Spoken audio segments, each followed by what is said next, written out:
Le professeur recherchait sans relâche les deux élèves turbulents qui avaient disparu. Contre toute attente, ils finirent par réapparaître d'eux-mêmes. Mais cette fois, toute trace de peur avait disparu. Au contraire, ils affichaient une arrogance sans limite. L'un d'eux arriva en fanfare au guidon d'une moto de luxe. Les voyous du lycée reconnurent immédiatement leur chef. Dans leur regard, on ne lisait que le respect et l'admiration. Pourtant, personne ne savait vraiment d'où lui venait une telle assurance. Peu après, il lança même un défi à Rod, l'ancien militaire.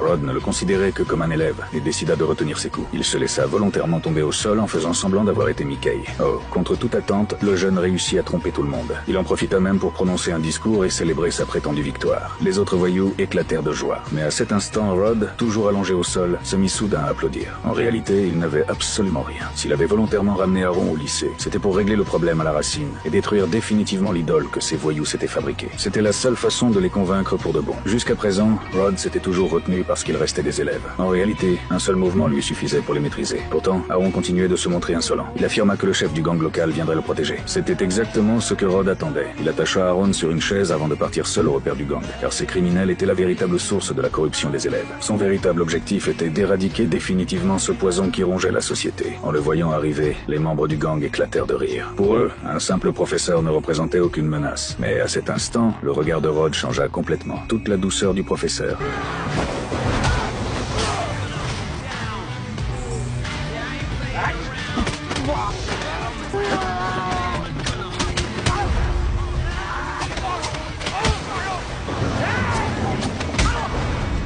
disparut. Face à cette bande de voyous, il ne fit preuve d'aucune pitié. En quelques instants, tous les membres du gang étaient à terre. En voyant cette scène, les élèves restèrent figés. Ils comprirent enfin que Rod leur avait laissé une chance depuis le début. Sinon, aucun d'entre eux n'aurait résisté au moindre de ses coups. Après avoir neutralisé tout le monde, Rod s'avança lentement vers les élèves. Leur chef tremblait déjà de tout son corps et s'effondra au sol. En croisant le regard glacial de Rod, il se mit immédiatement à genoux et le supplia de lui pardonner en multipliant les excuses. Rod prit alors la parole d'une voix grave. À ces mots, tous les voyous se dirigèrent vers les élèves qu'ils avaient martyrisés, baissèrent la tête et leur présentèrent leurs excuses. L'un des élèves éclata finalement en sanglots. Issu d'une famille modeste, ce lycée chaotique représentait pourtant sa seule chance d'apprendre un métier.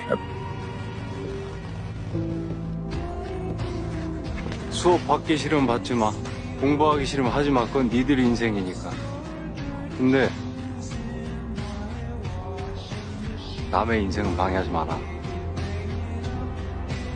니들의 1분이 남의 1분과 똑같이 생각하지 말라고.